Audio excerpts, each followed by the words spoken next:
오늘 설교의 제목은 화처럼 보이는 축복. 때로 화가 축복이 되기도 하고 때로 복이 화처럼 보일 때가 있습니다. 오늘은 그 주제를 가지고 여러분과 함께 나누고자 합니다.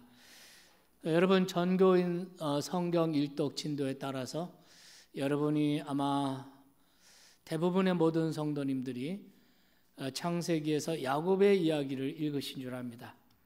야곱의 이야기는 창세기 26장 중간서부터 나와서 49장 마지막 절에 야곱의 최후에 임종하는 아주 감동적인 모습까지 여러분이 보신 줄 압니다. 오늘 본문으로 택한, 그래서 우리가 함께 읽은 성경은 바로 그 야곱의 결혼 이야기입니다. 야곱의 외삼촌 라반에게 딸이 둘이 있습니다. 하나는, 큰 딸은 레아라는 이름을 가지고 있고 작은 딸의 이름은 라헬이었습니다.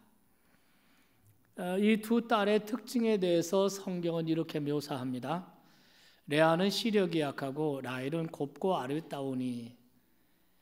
시력이 약하고 이것 때문에 사람들은 레아는 못생겼고 이렇게, 또는 총명이 없고 이렇게 이해하는 사람이 있습니다. 그러나 이 약하고라의 이 단어에 해당하는 히브리어 단어가 라코트라고 하는 단어입니다. 이거는 부드럽다는 뜻입니다. 이 라코트가 히브리어 용법에서 부정적으로 쓰인 적이 없다고 합니다. 항상 긍정적인 뜻으로 이 라코트라는 단어가 쓰였다는 것입니다. 그래서 세번역 성경에는 이 부분을 레아는 눈매가 부드럽고 라헬은 몸매가 아름답고 용모도 예뻤다, 이렇게 번역을 하고 있습니다. 말하자면 레아는 눈매가 매력이 있었고 라헬은 용모가 뛰어났다, 이런 얘기를 하고 있습니다. 가만히 생각해 보면 남녀가 사랑에 빠지는 것은 논리적으로 설명할 수 없는 신비입니다. 눈매에 반하는 사람도 있고, 또 용모에 반하는 사람도 있고, 목소리에 반하는 사람도 있습니다. 어떤 분은 아내의 뒤꿈치를 보고 반했다고 말하는 사람도 있습니다. 야곱은 레아의 눈매에는 별 매력을 느끼지 못했고 라헬의 몸매와 용모에 반했습니다. 하란에 도착한 지, 그래서 외삼촌 라반의 일을 거들고 있는지 한 달쯤 지났을 때 야곱에게 라반이 제안을 합니다. 내가 나의 조카이기는 하지만 거저 일할 수는 없지 않겠느냐. 내가 너에게 어떻게 품삯을 정할지 내가 말을 좀 해봐라. 이렇게 15절에 보면 기록이 되어 있습니다. 그때 야곱은 이렇게 말합니다. 내가 외삼촌의 둘째 딸, 작은 딸 라헬을 사랑합니다. 내가 외삼촌을 위해서 7년을 일하겠습니다. 그러니 라헬을 저의 아내로 주십시오. 7년을 일하는 거, 그러지 않아도 빨리 출가를 시켜야 될 참인데 7년을 일한다고. 그러나 이 라반이 모른 채 하고 이 제안을 받아들이죠. 그래서 야곱이 7년을 일을 합니다. 그 7년 동안을 성경은 그 기간을 이렇게 묘사하죠. 20절 보면 야곱이 라헬을 위하여 7년 동안 라반을 섬겼으나 그 다음에 그를 사랑한 까닭에 7년을 며칠같이 여겼더라. 이게 사랑인 것 같습니다. 사랑은 시간을 멎게 만드는 마력이 있습니다. 사랑하는 사람을 위한 수고는 수고가 아닙니다. 사랑은 사랑하는 대상을 위해 모든 것을 주고 싶어 합니다. 그래서 야곱은 7년 동안 매일같이 신바람나게 일을 했습니다. 그리고 7년을 수일같이 며칠처럼 여겼습니다. 눈 깜짝할 사이에 7년이 지났습니다. 그리고 드디어 기다리고 기다리던 그날이 왔습니다. 결혼하는 날입니다. 사모하고 사랑하는 라헬을 아내로 맞아들이는 날입니다. 외삼촌 라반이 성대한 잔치를 벌입니다. 야곱은 아마도 입을 다물지 못했을 겁니다. 잔치의 첫날이 저물어 갑니다. 그리고 첫날 밤 야곱은 꿈에도 그리던 순간을 맞습니다. 자신의 전부를 줘도 아깝지 않고 7년의 인생을 다 쏟아보아도 아깝지 않았던 라헬을 품에 안는 순간입니다. 그리고 첫날 밤을 정말 꿈 같고 천국 같은 첫날 밤을 지내고, 그리고 아침에 일어나 눈을 부비고 신부를 쳐다보는 순간 야곱은 소스라쳐 놀랍니다. 첫날 밤을 지낸 아내가, 신부가 자기가 그렇게도 그리워하고 사모했던 라헬이 아니라 레아였던 겁니다. 그 외삼촌 라반이 몰래 밤중에 신부를 바꿔치기 한 겁니다. 정말 얼마나 열받겠습니까? 얼마나 황당한 일입니까? 그래서 뛰쳐나가서 외삼촌에게 따집니다. 외삼촌이 어찌 제게 이렇게 할 수가 있겠습니까? 어찌 외삼촌이 저를 속였습니까? 내가 7년을 일하지 않았습니까? 그 7년 동안을 일했는데 어떻게 이렇게 저를 속일 수가 있습니까? 그때 라반이 이렇게 대답합니다. 언니보다 아우를 먼저 주는 거 우리 지방에서 풍습이 아니라는 겁니다. 그러면서 말합니다. 이 혼례 7일 동안의 혼례식을 치러라. 그러면 라헬도 내게 줄 것이고, 그리고 그 후에 7년을 또 나를 위해서 봉사해라.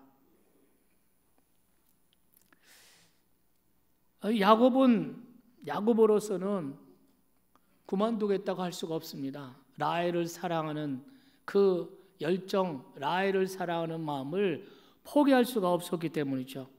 그래서 어쩔 수 없이 그는 7년을 더 일을 하기로 합니다. 그래서 14년의 세월이 지나갑니다. 외삼촌 라반의 속임수에 속아서 인생의 가장 중요한 14년을 고스란히 바치게 됩니다. 그뿐이 아닙니다. 14년을 마치고 나서 6년을 또다시 일을 합니다. 이번에는 근로계약을 맺고 품삯을 정합니다. 그리고 6년 동안 일을 하는 동안에 이 라반 외삼촌이 품삯의 기준을 10번이나 바꿉니다. 다 자기에게 유익하도록. 그리고 자기 사위가 된 야곱이 불리하게 되도록 그와 같이 품삯을 10번이나 그 기준을 자꾸만 바꾸는 것입니다. 정말 나쁜 고용인이죠. 라반은 모든 것을 자기 이익을 위해서 계산하고 자기 이익을 위해서 선택하고 행동하는 사람이었습니다. 자기 딸들을 생각해도 그래서는 안 될 거 아니겠어요? 정말 나쁜 사람이죠. 그런데 이 20년 동안 야곱의 삶을 보면 정말 야곱이 얼마나 놀랍게 변화가 됐나 하는 것을 우리가 살펴볼 수 있습니다. 그 야곱의 변화에 우리는 주목해야 합니다. 과거의 야곱은 속이는 자였습니다. 형을 속이고 아버지까지 속였습니다. 왜 그랬습니까? 자기가 쌍둥이로 태어났는데 먼저 나와서 장자가 돼야 될 텐데 두 번째로 나와서 동생이 된 겁니다. 그래서 억울해서 그 아이가 나올 때 형의 발목을 잡고 나왔다고 했습니다. 그리고 태어나서 자라면서도 한 번도 자기 운명을 받아들이지 않았습니다. 그래서 장자가 되고 그 장자의 축복을 자기가 차지해야만 했습니다. 자기 운명도 바꿔야 했습니다. 자신의 삶을 수단 방법 가리지 않고 자기 인생을 역전시켜야 된다고 생각했습니다. 거기에 마음이 딱 꽂히고 나니까 다른 건 보이지가 않았습니다. 그래서 형을 속입니다. 아버지까지 속입니다. 그로 인해서 그는 원치 않게 그 집에서 쫓겨나는 신세가 되고 자기 목숨 부지하기 위해서 망명길에 오르는 신세가 되었습니다. 이것이 야곱의 모습입니다. 야곱의 속에는 들끓는 야망이 있습니다. 그리고 어떤 불이익도 용납할 수 없습니다.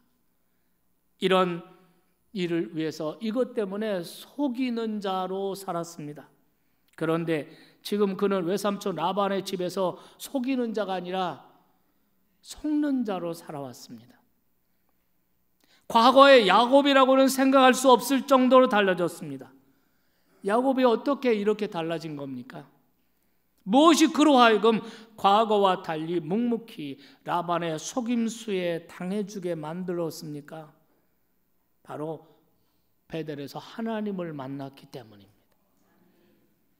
야곱이 베델에서 하나님 만나기 전에도 그는 하나님에 대해서 알고 있었습니다. 집에서 아버지 이삭과 어머니 리브가와 함께 하나님께 예배를 드렸습니다. 하지만 그는 하나님이 진짜 살아계시다고 생각하지 않았습니다. 하나님이 자신의 삶에 구체적으로 관여하시는 분이라고 생각하지 않았습니다. 그렇게 믿지 않았습니다. 그저 우상 섬기듯이 그냥 우상처럼 섬겼던 하나님인데 야곱이 하란으로 망명하는 길에 베델에서 듣기만 하던 그 하나님을 만나는 경험을 하게 된 것입니다. 그 경험으로 인해 야곱은 하나님이 진실로 살아계시고 하나님이 자신의 삶 속에 구체적으로 관여하시는 분이라는 사실을 깨닫게 됩니다. 그날부터 야곱의 예배가 살아납니다. 돌베개 하던 그 돌을 세워놓고 하나님을 예배를 합니다. 마음에서 우러나는 진실한 예배를 드립니다. 아버지 이삭과 어머니 리브가를 따라서 하나님을 예배했었습니다. 그런데 하나님을 경험하지 못했을 때 그 예배는 우상의 예배와 마찬가지였습니다. 형식의 예배였습니다. 마음에서 우러나오는 예배가 아니었습니다. 그런데 베델에서 그가 직접 하나님을 경험한 것입니다. 돌을 베개하고 잠을 자는데 갑자기 하늘이 환하게 열리더니 하늘까지 닿는 신비한 사닥다리가 놓이고 그리고 천사들이 오르락내리락하고 그리고 그 사닥다리 끝에 보좌에 앉으신 하나님의 모습이 보인 것입니다. 그리고 하나님이 말씀하십니다. 야곱, 나는 내 조부 아브라함의 하나님, 내 이삭의 하나님이다. 내가 너와 함께 할 것이다. 어디로 가든지 내가 너와 함께 할 것이고 너의 필요를 공급할 것이고 너를 내 아비 집으로 돌아오게 할 것이다. 하나님을 구체적으로 경험하는 것입니다. 이 경험이 그의 인생관, 그의 세계관을 완전히 뒤집어 놓았습니다. 하나님이 진실로 살아계신 분이구나. 그 하나님이 내 생애, 내 인생을 주관하시는 분이시구나. 그날부터 야곱의 예배가 시작되고 그날부터 야곱의 예배가 살아났다는 것입니다. 그래서 야곱이 처음 하나님을 경험하고 하나님을 예배 드리던 때 그가 드리던 기도를 기억하실 것입니다. 하나님이 나와 함께 계셔서 내가 가는 이 길에서 나를 지키시고 먹을 떡과 입을 옷을 주시며 내가 아버지 집으로 평안히 돌아오게 하시오면, 이런 기도입니다. 이 기도를 가만히 보면 엄청난 놀라운 역사가 야곱의 내면에서 일어났습니다. 야곱의 인생관, 야곱의 세계관이 완전히 뒤집어진 것입니다. 베델에서 하나님 만나기 전까지 야곱은 내 인생은 나의 것이라는 신념으로 살았어요. 하지만 하나님을 만나고 나서 그는 내 인생은 주님의 것임을 믿게 되었습니다. 내 인생, 내 운명을 바꾸는 것은 나 자신이 아니라 하나님이시라는 사실을 깨달은 것입니다.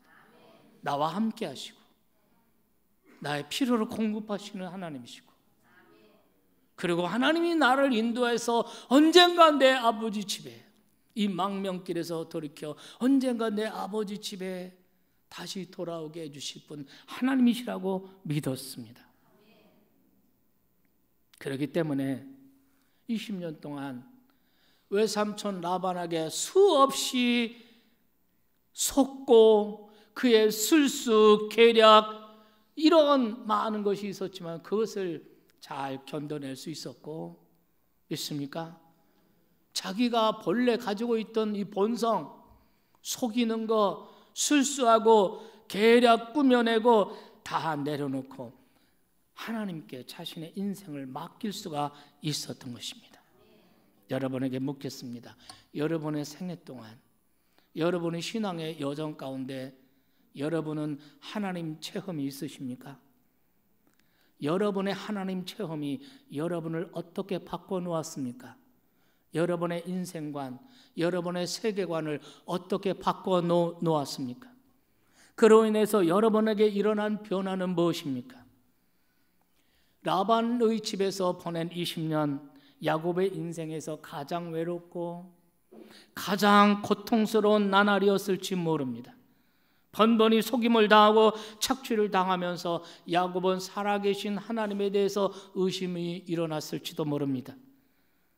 베들에서 하나님께 올린 서원의 기도가 더디 응답된다고 하나님을 원망했을지도 모릅니다. 하지만 야곱은 끝내 하나님을 의지했습니다. 그래서 속이는 자가 아니라 속임을 당하는 자로 살았던 것입니다.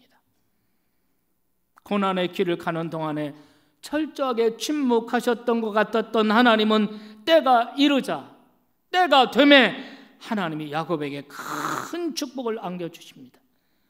20년을 지나고 하란을 떠나서 이제 고향으로 돌아갈 때 야곱이 20년 동안 자기를 착취하고 속였던 외삼촌 라반에게 한 말이 있습니다. 31장 42절에 보면 이렇게 말합니다. 우리 아버지의 하나님, 이삭의 하나님이죠. 우리 아버지의 하나님, 우리 조부 아브라함의 하나님, 곧 이삭이 경외하는 이가 나와 함께, 그 하나님이 나와 함께 계시지 아니하였더라면 외삼촌께서 이제 나를 빈손으로 돌려보내셨을 것입니다. 그렇지만 하나님은 내 고난과 내 손의 수고를 다 보시고 어젯밤에 외삼촌을 책망하시고 하나님이 나를 거저 돌려보내지 않으시고 빈손으로 가지 않고 상처를 안고 가지 않고 하나님이 나에게 많은 재물을 주셨습니다. 할렐루야. 만일 야곱이 20년 동안, 그 세월 동안 자기 본래의 속성대로 술수하고 속이고 계략을 꾸며서 라반과 맞대결하고 싸웠다면 고향으로 돌아갈 때 그의 손에 무엇을 가지고 돌아갔을까요? 고향을 떠나올 때보다 더 큰 상처를 안고 돌아가지 않았을까요? 설사 그렇게 싸우고 대결해서 많은 재산을 모아 가지고 가졌다 한들 상처뿐인 영광이 아니었을까요? 하지만 야곱은 20년 세월 동안 속이는 대로 속아주고 터는 대로 털려주었습니다. 왜 그랬습니까? 하나님의 공의를 믿었기 때문입니다. 결국은 하나님께서 바로 잡으신다는 것을 믿었기 때문입니다.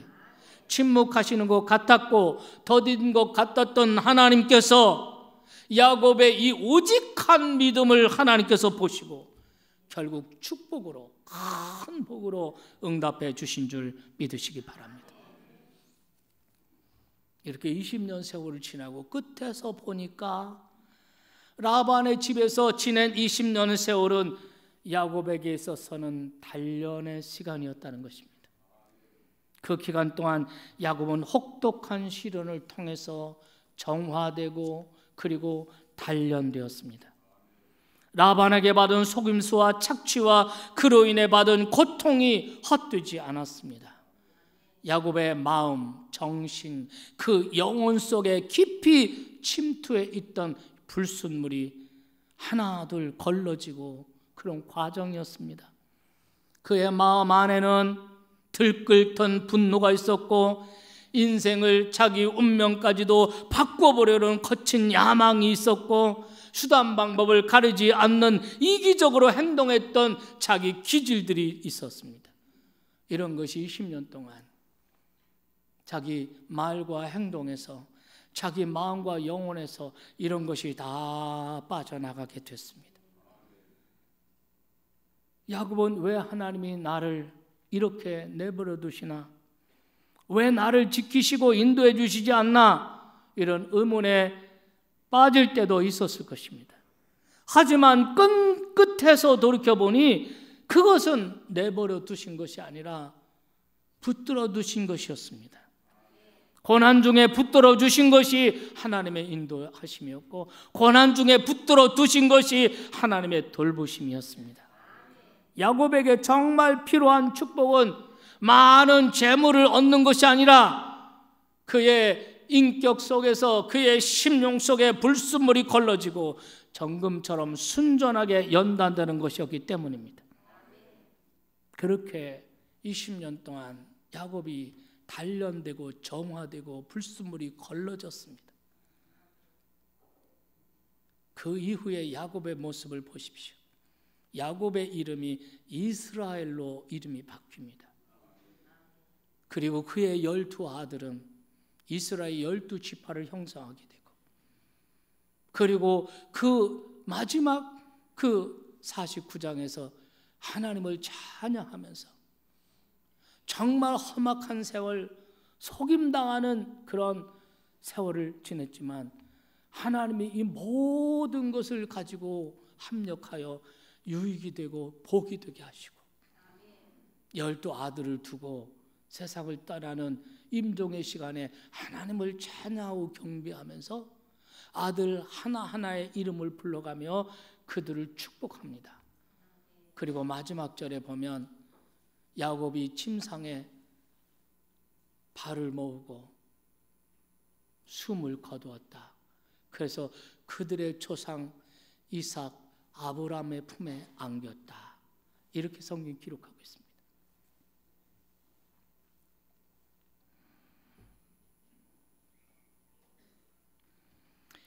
만일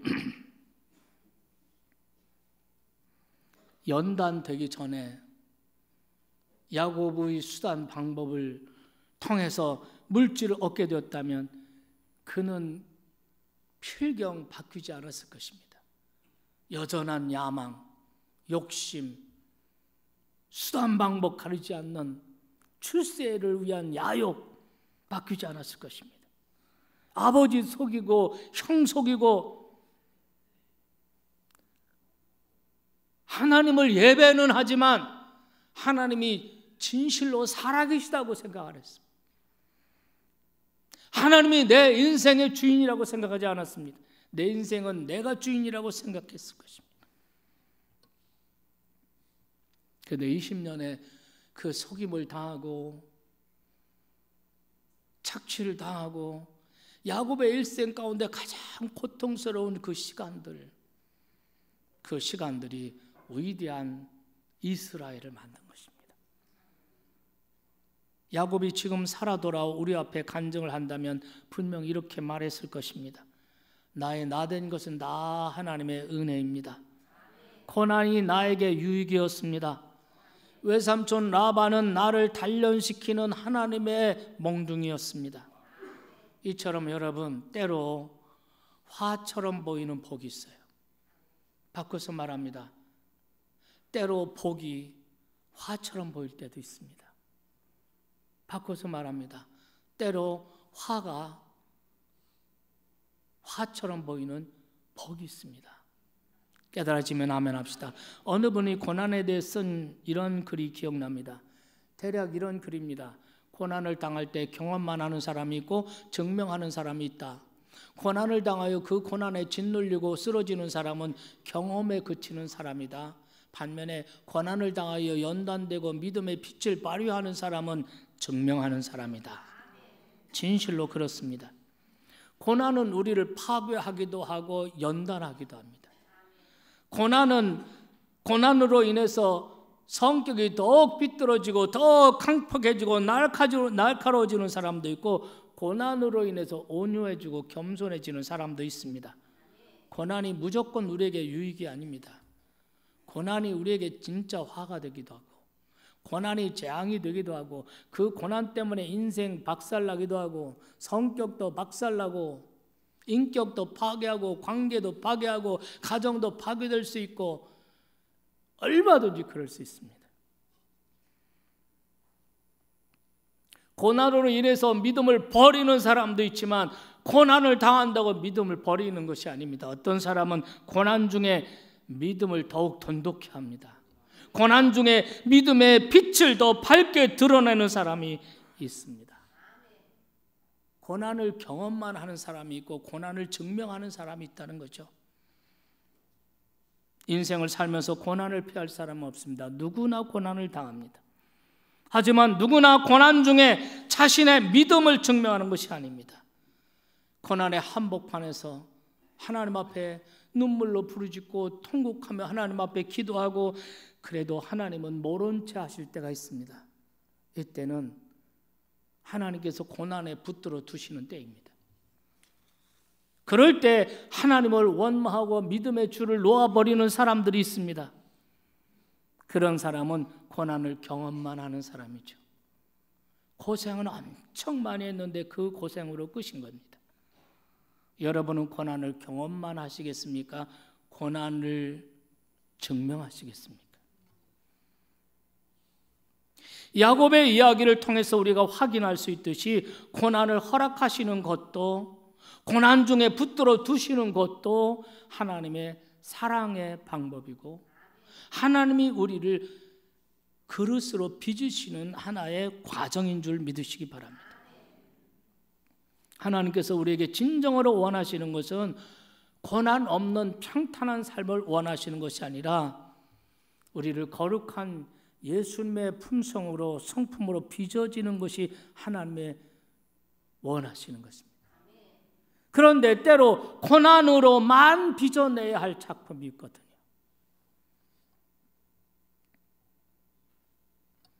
(20년) 동안 수탈과 착취를 통해 야곱을 정금같이 연단하시고, 그릇이 준비되었을 때 하나님께서 큰 복을 허락하신 것처럼, 고난과 시련과 역경 중에 하나님의 간섭하심을 믿고 하나님의 다스림을 의지하고 고난을 잘 견뎌내고 버텨내면, 그 고난은 결코 고난으로 끝나지 않습니다. 그 고난의 끝에 그도 이렇게 고백할 것입니다. 모든 것이 은혜였다고, 고난도 이제 보니 축복이었다고, 주님 안에 머물러 있는 한 재앙과 저주는 존재하지 않는다고. 여러분에게 묻겠습니다. 여러분이 경험한 화처럼 보이는 축복들이 있었죠. 화처럼 보이는 축복들이 있었습니다. 여러분이 어떤 고난을 당했고 그것을 통해 여러분이 어떤 축복을 받으셨습니까? 지금까지 하나님께서 고난을 통해서 여러분 안에 빚으신 것이 있다면 무엇입니까? 오늘 이 아침에 화처럼 보였던 축복들, 고난처럼 보였던 축복들, 재앙처럼 보였던 축복들 다시 생각나기를 축원합니다. 그래서 그 주님 앞에 감사하고 하나님께 영광을 돌리는 여러분이 되기를 주의 이름으로 축원합니다. 여러분에게 묻겠습니다. 지금 여러분은 어떤 형편에 살고 있습니까? 혹시 육신적인 질병, 우한 칠고, 경제적인, 사업적인 어려움, 자녀들의 문제, 혹은 여러 가지 문제로 어려움 당하고 있습니까? 이것도 지나가겠지라고 생각하고 버텨왔는데 도무지 고난의 여정이 끝나지 않을 것 같습니까? 왜 나만 이런 고난을 당해야 하나 낙심되고 절망이 되십니까? 부디 오늘 야곱의 이야기를 통해서 위로와 용기를 얻기를 주의 이름으로 축원합니다. 야곱의 인생 가운데 하나님께서 역사하셨던 그 하나님을 기억하시고 용기를 얻기를 주님의 이름으로 축원합니다. 고난에 머물러 있게 하는 것도 하나님의 사랑이고, 고난에 잡아두시는 것도 하나님의 인도의 방법이라는 사실을 믿으시기 바랍니다. 그래서 고난에 함몰되지 마시고 고난 가운데서 하나님을 든든히 붙잡으시기 바랍니다. 하나님은 때로 우리에게 평탄한 길을 주시기도 하지만 때로는 하나님 우리에게 고난에 붙들어 두실 때가 있습니다. 여러분, 그 고난에 붙들어 두실 때도 하나님은 여전히 나와 함께 하시고 여전히 나를 사랑하시며 여전히 나를 보호하시고 있다는 사실에 대해서 흔들리지 않기를 주님의 이름으로 축원합니다. 그래서 정말 하나님께서 여러분에게 물질이면 물질, 명예면 명예, 여러분이 출세면 출세, 하나님이 여러분에게 어떤 축복을 맡기셔도 그것을 감당할 수 있는 믿음의 사람으로 큰 그릇으로 빚어지기를 주의 이름으로 축원합니다. 하지만 여러분 중에는 혹시 지금 아주 평안하고 평탄한 삶을 살고 계시는 분도 계실 겁니다. 여러분이 혹시 승승장구하고 만사형통하십니까? 그렇다면 온 마음을 다해서 하나님께 감사하십시오. 그리고 자기 자신을 돌아보시기 바랍니다. 과연 이러한 번영과 성공과 물질과 축복을 지킬 만한 믿음이 있는지 두렵고 떨림으로 자신을 돌아보시고 그 축복이 재앙이 되지 않도록 깨어있기를 바랍니다. 왜냐하면 고난이 나에게 축복이었다 라고 고백하는 사람도 있지만 성공이 나에게 재앙이었다 이렇게 고백하는 사람도 있기 때문인 것입니다. 진정한 성공은 무엇을 가지는 것이 아니라 하나님을 가지는 것이고 하나님 안에서 거룩하게 빚어지는 것인 줄 믿습니다. 오늘 2월 첫 주 성만찬의 자리에 믿음의 형제 자매들을 다 초대합니다. 정말 십자가 안에서 성만찬에 참여할 때 십자가 안에서 나의 실수, 나의 허물, 나의 추한 욕심, 그 성만찬을 안에서 예수 그리스도의 십자가 안에서 다 녹아지고 깨어지고 정화되기를 주님의 이름으로 축원합니다. 그래서 내 인생은 나의 것이 아니라 내 인생은 하나님의 것이고 하나님은 진실로 살아계시며 하나님은 진실로 나의 삶에 관여하시며 내 인생을 바꾸는 것은 내가 아니라 하나님이시라는 것을 고백하면서 오늘 성찬을 통해서 더 깊이 주님과 연합하는 이런 시간이 되시기를 주님의 이름으로 축원합니다.